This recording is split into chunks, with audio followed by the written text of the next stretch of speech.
Hallo zusammen! Ein Experte in einem bestimmten Bereich zu sein bedeutet nicht, dass man alles darüber weiß. Egal worin man Experte ist, es wird immer Momente geben, in denen man Schwierigkeiten hat zu erklären, was man gefunden hat. Das gilt auch für Archäologen, besonders wenn sie Entdeckungen machen, die keinen Sinn ergeben. Das Velez-Tor, eine geheimnisvolle Entdeckung in einer der unwirtlichsten Regionen Albaniens. Was bedeutet diese Struktur? Wer hat sie gebaut? Und das Wichtigste, was befindet sich auf der anderen Seite? Es ist also kein Wunder, dass Archäologen immer wieder vor der Herausforderung stehen, die Rätsel archäologischer Mysterien wie diese zu lösen. Fangen wir an. Gräber der Shang-Dynastie. In der nordwestlichen chinesischen Provinz Shaanxi hat die archäologische Stätte Xiaqiu eine große Anzahl bedeutender Artefakte aus der späten Shang-Dynastie hervorgebracht, die zwischen 1600 bis 1046 v. Chr. datiert. Diese Ausgrabung hat insgesamt 9 Gräber von hochrangigen Personen freigelegt, die Licht auf die politische und geografische Reichweite dieser alten Zivilisation werfen. Die Stätte umfasst 11 Hügel auf dem Lös-Plateau und zeigt die weitläufigen Überreste von Stampflehmbauten, aristokratischen Gräbern, kleinen Friedhöfen und Beweise für Werkstätten zur Kupferverarbeitung. Die Grabbeigaben in diesen Gräbern sind von außergewöhnlichem Wert. Zu den Funden gehören bronzene Wagen und Pferdegeschirre, bronzene Verzierungen mit Türkiseinlagen, Knochen mit Tiermotiven eingraviert und mit Türkiseinlagen geschmückt, goldene Ohrringe, kupferne Pfeilspitzen und Äxte sowie kunstvoll gefertigte Lackwaren. Besonders bedeutend ist das Grab mit den Reitgeschirren, da es das erste späte Shang-Grab mit Wagen und Pferden in dieser Region ist. Die Funde zeigen die politische Struktur und das territoriale Ausmaß der Shang-Dynastie in dieser Region. Besonders bemerkenswert ist die Anwesenheit von bronzenen Wagen und Pferdegeschirren, Jadeobjekten, Knochenartefakten, Lackwaren und Schildkrötenpanzern, die denen in der alten Stadt Yin, der Hauptstadt der Shang-Dynastie, ähneln. Dies liefert überzeugende Beweise für enge Handels- und Kulturverbindungen zwischen dem Lös-Plateau und den Bewohnern 350 Meilen östlich in den Zentralebenen, was auf eine engere Beziehung hinweist als bisher angenommen. Weihestatuetten von Kythnos.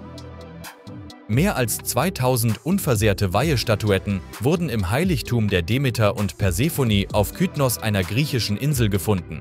Über einen Zeitraum von 7 Jahrhunderten legten Gläubige diese Tonfiguren nieder, die Frauen, Kinder, Schauspieler, Tiere und verschiedene andere Motive darstellen, zusammen mit Hunderten von Lampen, Miniaturvasen, Schmuck und Gefäßen aus Marmor, Alabasterkupfer, Silberknochen und Glas. Kythnos, eine der ältesten Siedlungen der Kykladeninseln, war vom 12. Jahrhundert v. Chr. bis zum 7. Jahrhundert bewohnt. Der Heiligtumskomplex befand sich im nördlichen Teil des Plateaus mit Blick auf das Meer und wurde in mehreren Phasen errichtet, beginnend im 7. Jahrhundert v. Chr. und blieb bis ins 4. Jahrhundert aktiv. Unter den Funden war eine beschriftete monumentale Steinplatte, die möglicherweise von ihrem ursprünglichen Standort bewegt wurde. Die Inschrift, die in die späte hellenistische Zeit datiert, trägt den Namen eines Magistrats, wahrscheinlich eines Beamten des Heiligtums.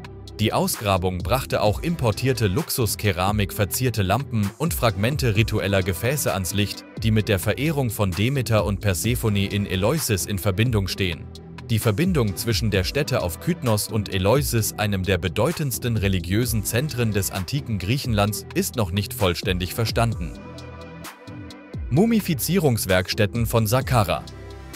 In der Nekropole von Saqqara in der Nähe von Kairo in Ägypten wurde eine bedeutende archäologische Entdeckung gemacht. Die Altertumsbehörden haben antike Werkstätten und Gräber freigelegt, die 4000 Jahre alt sind. Diese Werkstätten spielten eine wichtige Rolle bei der Mumifizierung von Menschen und heiligen Tieren. Sie waren mit Szenen aus dem täglichen Leben geschmückt und geben einen lebendigen Einblick in die Vergangenheit.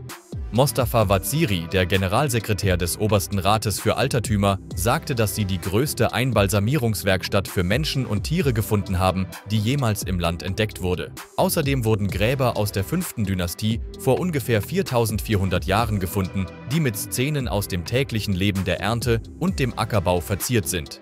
Die Werkstätten und Gräber stammen aus 2 bedeutenden Epochen der 30. pharaonischen Dynastie von 380 v. Chr. bis 343 v. Chr. und der ptolemäischen Zeit von 305 v. Chr. bis 30 v. Chr. Eines der Gräber gehörte Nehesutba, einer bedeutenden Persönlichkeit aus der 5. Dynastie. Ein weiteres Grab gehörte einem Kaddisch-Priester namens Menkheber aus der 18. Dynastie. Diese Entdeckungen geben wertvolle Einblicke in die Mumifizierungsprozesse und kulturellen Praktiken des alten Ägypten. Die ägyptische Regierung hofft, dass solche Funde den Tourismus ankurbeln, eine Branche, die in den letzten Jahren mit Herausforderungen zu kämpfen hatte. Das Velez-Tor. In einer der unwirtlichsten Regionen Albaniens machte eine Gruppe von Forschern eine Entdeckung, die die Geschichte der Menschheit verändern könnte. Mitten in den schneebedeckten Bergen, fast verborgen durch die Kräfte der Zeit und des Wetters, tauchte vor ihnen ein riesiges steinernes Portal auf, eine Struktur, die dort nicht existieren dürfte. Was einst nur wie ein lokaler Mythos erschien, stand nun direkt vor ihren Augen. Sie nannten es das Velez-Tor. Alles begann, als Erik Gashi, ein albanischer Archäologe, in einem verlassenen Kloster alte Dokumente fand. Die Texte sprachen von einer Struktur, die in den Bergen verborgen war. Ein Portal, das von einer vergessenen Zivilisation erbaut wurde. Seit Jahrhunderten erzählten Einheimische Geschichten über ein Tor zum Unbekannten, doch niemand konnte sicher sagen, ob es wirklich existierte oder nur eine Legende war. Neugierig machte sich Erik mit einem Team auf die Suche nach der Stätte. Nach wochenlangem Kampf gegen eisige Temperaturen, Schneestürme und gefährliche Wege entdeckte die Gruppe schließlich etwas, das nicht natürlich wirkte. Zwischen den vereisten Felsen erschien eine monumentale Struktur. Eine kreisförmige Steintür, geschmückt mit unbekannten Symbolen und umgeben von konzentrischen Ringen, als wäre sie Teil eines riesigen Mechanismus. Die Struktur des Tores war erstaunlich. Es bestand aus einer Art Stein, die in dieser Region nicht vorkam, und schien mit millimetergenauer Präzision gemeißelt worden zu sein. In der Mitte des Portals befand sich eine große, kreisförmige Platte, die eine Weltkarte zeigte, oder zumindest etwas, das einer Karte ähnelte. Sie zeigte unbekannte Kontinente und geografische Formationen, die keinen Sinn ergaben. Ein unheimliches Detail fiel dem Team besonders auf. Das Tor war vereist, aber das Eis hatte sich nur an bestimmten Stellen gebildet, als würde etwas im Inneren versuchen, sich zu bewegen. Wer hat das Tor gebaut? Fragen begannen aufzukommen. Wer könnte so etwas erschaffen haben? Und warum? Die Archäologen analysierten die eingravierten Symbole und stellten fest, dass sie keiner bekannten Sprache angehörten. Einige Zeichen ähnelten sumerischen Inschriften, während andere Ähnlichkeiten mit dem etruskischen Alphabet aufwiesen, doch keine passte vollständig zu einer bekannten Zivilisation. Außerdem gab es keine Spuren von Werkzeugen oder Bauüberresten in der Nähe. Es war, als wäre das Portal auf unmögliche Weise dort platziert worden. Was befindet sich auf der anderen Seite? Nach Tagen der Analyse bemerkte das Team etwas Interessantes. Das Portal schien wie ein riesiges Schloss zu funktionieren. An der Spitze der Struktur gab es eine verwitterte Inschrift, die in der Übersetzung etwas bedeutete wie »der vergessene Pfad«. Eine Hypothese begann sich zu formen. Was, wenn dieses Tor mehr war als nur eine alte Ruine? Was, wenn es tatsächlich irgendwo hinführte? Die Forscher versuchten, die Struktur zu bewegen, doch das Gewicht des Eises und das Fehlen eines sichtbaren Mechanismus verhinderten jeden Fortschritt. Dann fiel Erik etwas Seltsames auf. Ein halbmondförmiger Riss an der Basis des Tores, der nicht natürlich erschien. Vielleicht wartete dort etwas darauf, aktiviert zu werden. Die Forscher entschieden sich, mehr Zeit damit zu verbringen, das Velez-Tor zu untersuchen, bevor sie versuchten, es zu öffnen. Als die albanische Regierung von der Entdeckung erfuhr, schickte sie Spezialisten, um das Gebiet zu sichern. Die am meisten akzeptierte Theorie unter Historikern ist, dass die Struktur von einer verlorenen Zivilisation erbaut worden sein könnte. Möglicherweise einer, die älter ist als die frühesten bekannten Gesellschaften. Andere, mutigere Theorien glauben, dass das Tor etwas viel Größeres ist, etwas, das alles in Frage stellt, was wir über Geschichte und Technologie wissen. Bis jetzt bleibt das Velez-Tor verschlossen. Doch die Frage, die sich alle stellen, ist, was befindet sich auf der anderen Seite? Kalarup Bronzehort. Der Kalarup Hort, eine Sammlung einzigartiger Artefakte aus der Bronzezeit, ist an seinen Ursprungsort in Kalarup in der Nähe von Thisted in Dänemark zurückgekehrt. Entdeckt im Jahr 2019 wird dieser Hort nun das Highlight bei der großen Eröffnung des neuen Thisted Museums sein. Der Hort besteht aus 4 Bronzefiguren von außergewöhnlicher Handwerkskunst und wurde ursprünglich bei einer archäologischen Untersuchung für ein Bauprojekt entdeckt. Das auffälligste Stück ist eine Bronzefigur eines doppelseitigen Mannes, dessen beide Gesichter mit einem gehörnten Helm verziert sind. Daneben wurde eine große zeremonielle Axt aus Bronze gefunden, die ungefähr 30 cm im Durchmesser misst und spiralförmige Enden hat. Computertomographien des Erdblocks, in dem sich die Axt befand, enthüllten 2 weitere Doppelstatuetten, jede mit Pferdeköpfen und schlangenartigen Körpern. Nach monatelanger sorgfältiger Ausgrabung und Konservierung wurde der Kallerup-Hort erstmals im Januar 2020 im Nationalmuseum von Dänemark ausgestellt. Die Ausstellung hob das Motiv des Dualismus hervor, das in der religiösen Kunst der Bronzezeit in Dänemark weit verbreitet war. Obwohl der Hort dem Nationalmuseum gehört, wird er als langfristige Leihgabe im Thisted Museum ausgestellt, sodass er in der Nähe seines ursprünglichen Fundorts bleibt. Das neue Thisted Museum erstreckt sich über 1700 Quadratmeter und wird 7 Dauerausstellungen beinhalten, die die Geschichte der Region bis in die Steinzeit zurückverfolgen. Geheimnisse der ptolemäischen Mumie. Mithilfe modernster Technologien, darunter Computertomographie und dreidimensionaler Druck, haben Wissenschaftler in Kairo die Schichten einer 2300 Jahre alten Mumie geöffnet und die Geheimnisse eines Jungen aus der ptolemäischen Zeit von 332 v. Chr. bis 30 v. Chr. enthüllt. Diese Mumie, die im Jahr 1913 entdeckt und fast ein Jahrhundert lang im Keller des Ägyptischen Museums aufbewahrt wurde, trug eine vergoldete Maske und blieb unberührt.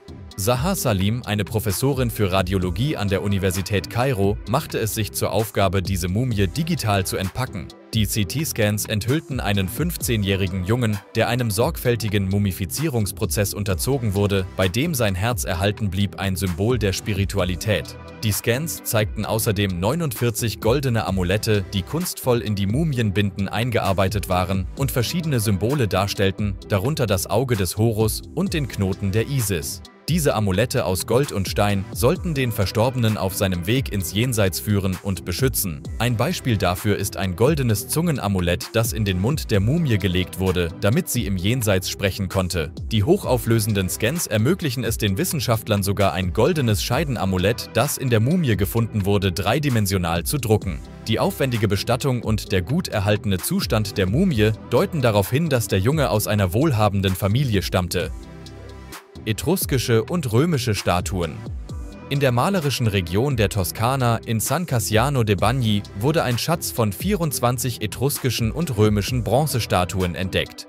Diese Statuen, die bald zum ersten Mal im Quirinalspalast in Rom ausgestellt werden, wurden in alten heiligen Bädern gefunden und stammen aus der Zeit vom 3. Jahrhundert vor Christus bis zum 1. Jahrhundert nach Christus. Besucher dieser Thermalbäder, die als heilend galten, hinterließen diese Bronzestatuen als Weihegaben in der Hoffnung auf Heilung durch die Götter.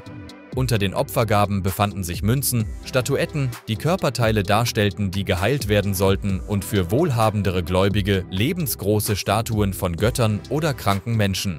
Ein besonders bemerkenswerter Fund ist die Statue eines dürren Jungen aus Bronze, die einen jungen Römer mit einer möglichen Knochenerkrankung zeigt. Die Figur mit dem Namen Marcius Grabilo war eine besonders faszinierende Entdeckung. Die Stätte brachte auch andere einzigartige Opfergaben hervor, darunter Eierschalen, Pinienzapfen, Pfirsich- und Pflaumenkerne, chirurgische Instrumente und sogar eine 2000 Jahre alte Locke mit krausem Haar. Ada Salvi, eine Archäologin des Kulturministeriums, betonte die Bedeutung dieser Funde und hob die tiefe Verbindung zwischen Gesundheit, Religion und Spiritualität in der römischen und etruskischen Kultur hervor.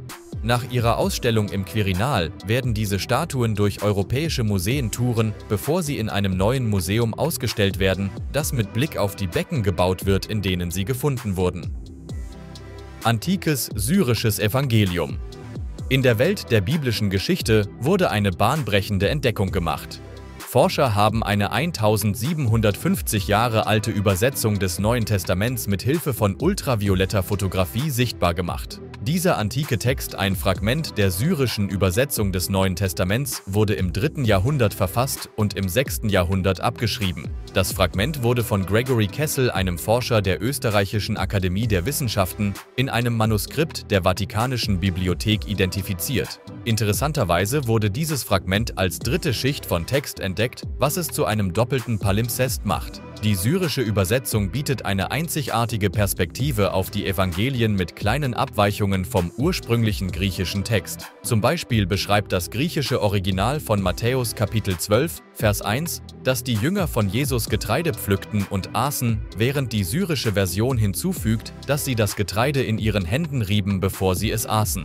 Diese syrische Übersetzung ist älter als einige der ältesten griechischen Manuskripte, wie der Codex Sinaiticus. Die Entdeckung zeigt, wie wichtig es ist, moderne digitale Technologien mit grundlegender Forschung zu verbinden, um ein tieferes Verständnis für antike Texte und ihren historischen Kontext zu gewinnen.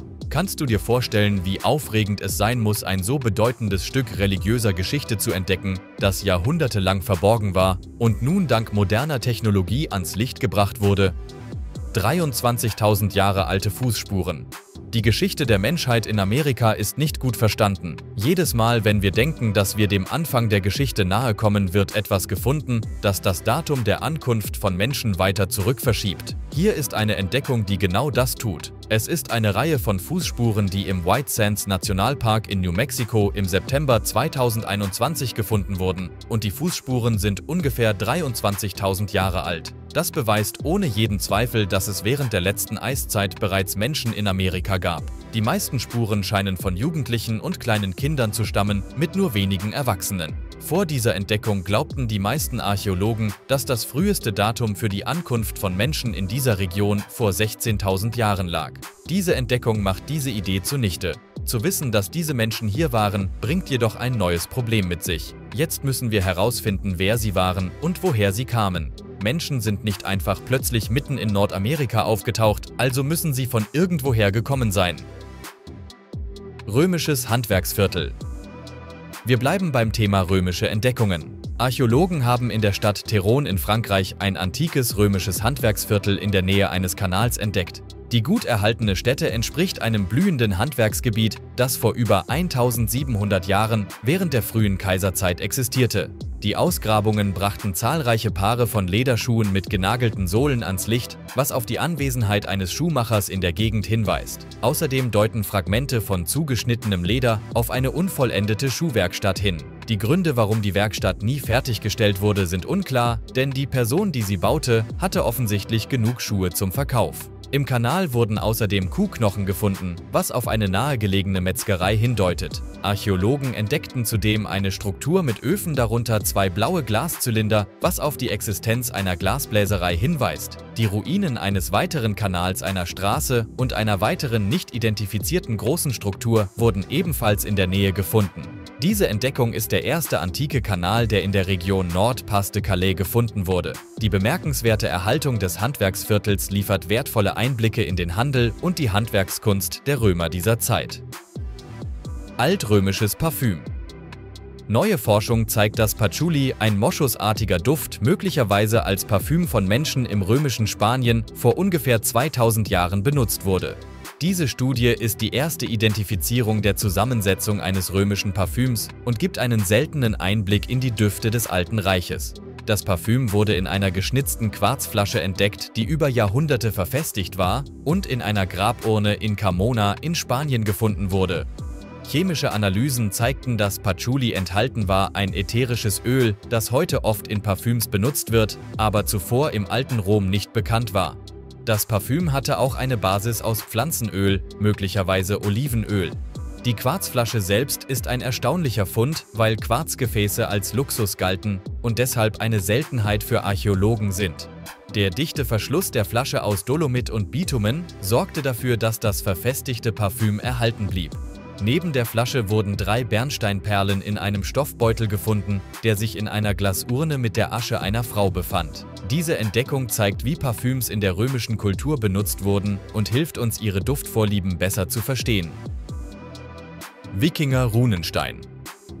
Bei einer überraschenden Entdeckung während einer Hausrenovierung fanden die Hausbesitzer Len Brandt und Anders Nielsen einen riesigen Runenstein unter dem Linoleumboden ihrer Küche in Mosekær in Dänemark. Dieser Stein, möglicherweise einer der ältesten in Dänemark, ist über 2 Meter lang und ungefähr 80 Zentimeter breit und wiegt fast eine Tonne. Als der Stein zuerst entdeckt wurde, erkannten sie seine Bedeutung nicht sofort. Doch ihre Freundin Helle Nielsen, die eine erfahrene Metalldetektorgängerin ist, bemerkte schwache Markierungen auf der Rückseite des Steins und vermutete, dass es Runen sein könnten. Nach einer Untersuchung durch Experten wurde bestätigt, dass es sich um einen Runenstein aus der Wikingerzeit handelt. Es ist die erste Entdeckung dieser Art in der Region seit 27 Jahren. Interessanterweise wurden nur 5 Runen auf dem Stein entziffert, die übersetzt nach B bedeuten. Das deutet darauf hin, dass der Stein möglicherweise ein Denkmal für eine Person war, deren Name mit dem Buchstaben B begann. Der Stil und die Form der Runen lassen vermuten, dass sie aus dem 8. Jahrhundert nach Christus stammen.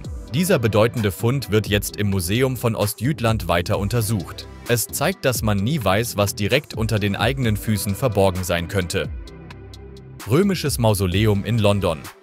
In London in England wurden die Überreste eines außergewöhnlich gut erhaltenen römischen Mausoleums entdeckt, das als das vollständigste seiner Art in Großbritannien gilt. Ein Team vom Museum of London Archaeology entdeckte es in der Nähe der London Bridge und Southwark während Ausgrabungen für ein neues Bauprojekt. Die Mauern des Mausoleums wurden im Mittelalter abgebaut, aber die Fundamente und der Innenboden sind erhalten geblieben. Das Gebäude war einst groß mit massiven Eckpfeilern, die wahrscheinlich ein zweites Stockwerk stützten. Auch die Eingangsstufen sind noch erhalten. Im Mausoleum wurden keine menschlichen Überreste gefunden, aber ein römischer Mosaikboden ist von einer erhöhten Plattform umgeben, auf der die Körper ursprünglich bestattet wurden. Archäologen fanden unter dem ersten Mosaik ein zweites, was zeigt, dass der Boden irgendwann erhöht und das Mosaik erneuert wurde. Beide Mosaike haben ein zentrales Blumenmuster und konzentrische Kreise. Es wird angenommen, dass das Mausoleum wohlhabenden Mitgliedern der römischen Gesellschaft gehörte, möglicherweise als Familientempel oder als Bestattungsverein. In der Nähe wurden Münzen, Metallfragmente, Keramikscherben und Dachziegel gefunden, sowie über 80 römische Gräber. Das war's für heute. Was war euer Lieblingsmoment? Kommentiert, liken, teilen und abonnieren. Bis zum nächsten Mal.